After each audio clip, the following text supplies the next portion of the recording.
Siguiendo el folleto de Murray Bookchin, Escucha marxista, repasamos la valiosa visión de este autor sobre el marxismo, lo que ha aportado de valioso a la teoría revolucionaria y lo que sencillamente se ha demostrado falso, pero desgraciadamente sublimado de forma crítica por sus seguidores más doctrinarios. Lo primero que deja claro Bookchin en este libro es que la visión de Marx hay que situarla, como por otra parte debería ser lógico, en su momento histórico. La creencia de que el autor de El Capital pudiera prever la dialéctica del capitalismo para el futuro es, sencillamente, absurda. Si los marxistas suelen considerar su sistema como una brillante concepción de la historia, hay que ser extremadamente crítico con su visión del presente, ya en el momento en que Bookchin escribe el texto, en 1969, así como del futuro. Por muy brillantes que pudieran ser Marx, Engels, Lenin o Trotsky, la evolución histórica no ha confirmado sus predicciones, muy simplistas en algunos aspectos. Marx consideraba, según su dialéctica histórica, que el capitalismo sería el último estadio social de la dominación del hombre por el hombre. Una de las obvias limitaciones del pensamiento de Marx fue explicar la transición del capitalismo al socialismo en base al desarrollo del proletariado en la sociedad industrial, cuyos intereses revolucionarios llevarían supuestamente a un sistema sin clases. Bookchin se cuestiona que si bien Marx explica la transición del feudalismo al capitalismo, es decir, de una sociedad de clases a otra también de clases, en base al desarrollo de la burguesía, pueda explicarse igualmente en el caso de la transición a un sistema auténticamente socialista, sin clases. Las predicciones de Marx obviamente no se cumplieron, y el proletariado aparece finalmente domesticado por la sociedad burguesa. La teoría de la pauperización de la clase obrera de Marx, debido a una progresiva merma de los salarios, nunca se produjo, y el proletariado, lejos de convertirse en clase revolucionaria, actuó como un órgano más en la sociedad burguesa. De esta manera, Bookchin devasta la tesis central del marxismo al cuestionar que la sociedad sin clases pueda surgir del conflicto entre clases dentro de una sociedad clasista.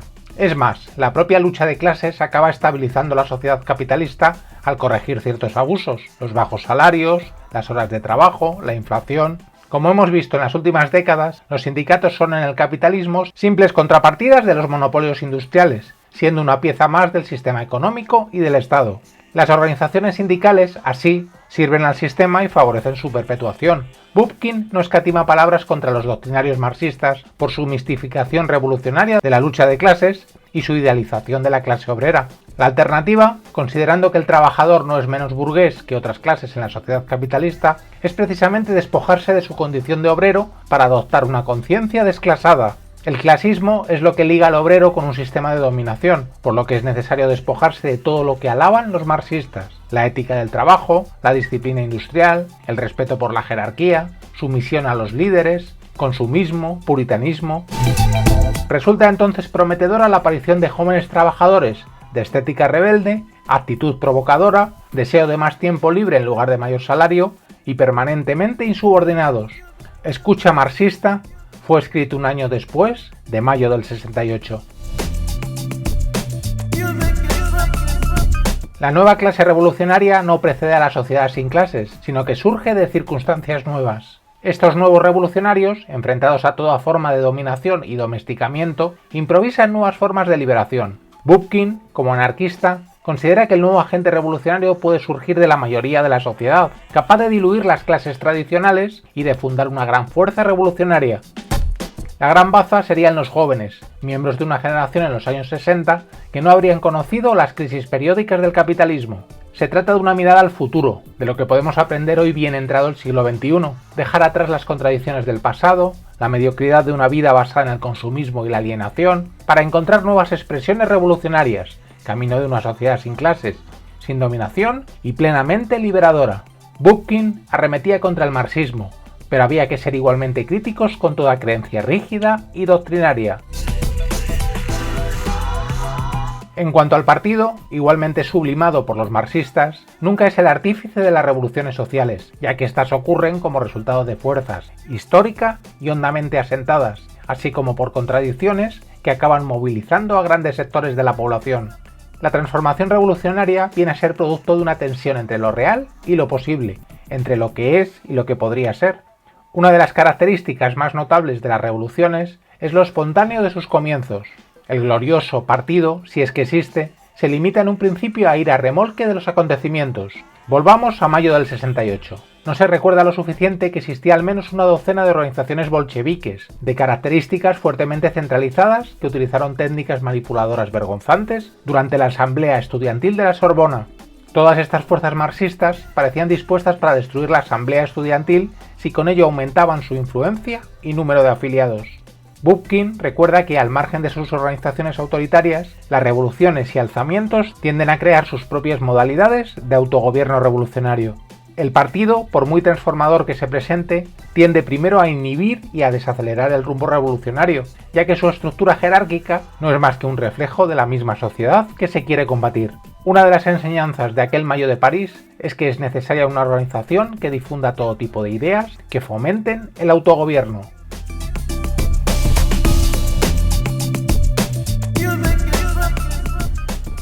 Los partidos supuestamente transformadores, de vanguardia, durante las campañas electorales se amoldan plenamente a las formas burguesas convencionales. Con la expansión del partido, como hemos ido viendo en los últimos tiempos, se incrementa la distancia entre los dirigentes y sus bases. Así, el partido solo será útil para amoldar la sociedad a su propia estructura jerárquica en un momento supuestamente transformador. El partido, de características siempre netamente centralizadas, es decir, una estructura tan burguesa como cualquier otra, acaba convirtiéndose en garante contrarrevolucionario, aunque se haga en nombre de Marx, de banderas rojas o de cualquier otro símbolo transformador. Recapitulando la visión de Bootkin, hay que recordar que los conceptos fundamentales del marxismo, que por lo general se aceptaron de modo acrítico, eran producto de una etapa que sería pronto superada por el desarrollo del capitalismo en Europa y en Estados Unidos. Marx se esforzó notablemente en desarrollar las condiciones previas a la libertad: desarrollo tecnológico, unidad nacional, abundancia material. Sin embargo, no se ocupó de las condiciones de la libertad, que sí hicieron los anarquistas: descentralización, formación de comunidades, democracia directa, redimensionamiento a escala humana. No hay que dudar que Marx hizo grandes aportaciones a la teoría revolucionaria, como es en gran medida su visión del materialismo histórico, su crítica de la mercancía, gran parte de sus teorías económicas, su visión de la alienación, así como el hecho de que la idea de la libertad requiere de prerequisitos materiales. Otras lecturas de Marx son cuestionables, reprobables o directamente falsas. El proletariado como sujeto revolucionario, su visión clasista de la transición al socialismo, la dictadura del proletariado, el centralismo, su tesis sobre el desarrollo capitalista, la acción política a través de partidos electorales, así como otros conceptos menores asociados a estos.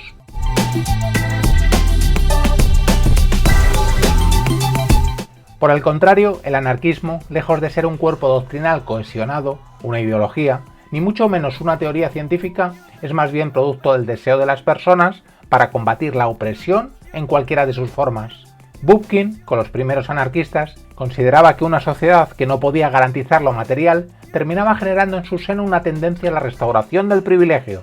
El progreso tecnológico, hoy más que nunca, debería asegurar esa abundancia material.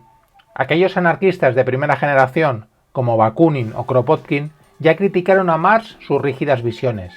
Ni el centralismo es necesario para el progreso tecnológico, ni el Estado-nación para la expansión del comercio, mucho menos la aparición de grandes empresas centralizadas para el desarrollo del movimiento obrero.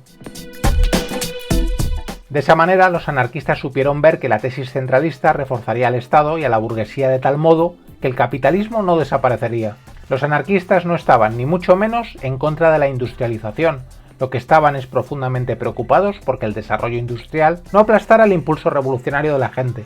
Es por ello que, al contrario que los marxistas, se esforzaron siempre en la educación, que definieron de modo integral para contrarrestar la influencia de la sociedad burguesa con su tendencia banal y alienadora. Frente a las instituciones jerárquicas, orquestadas desde arriba, los anarquistas proponen un desarrollo orgánico desde abajo. Se trata de estimular el movimiento social combinando la creatividad con el afán revolucionario, tanto teóricamente como en la práctica. Esa fase primera de autogobierno, a la que alude Bootkin en las grandes revoluciones, para los anarquistas debe ser preservada y extendida.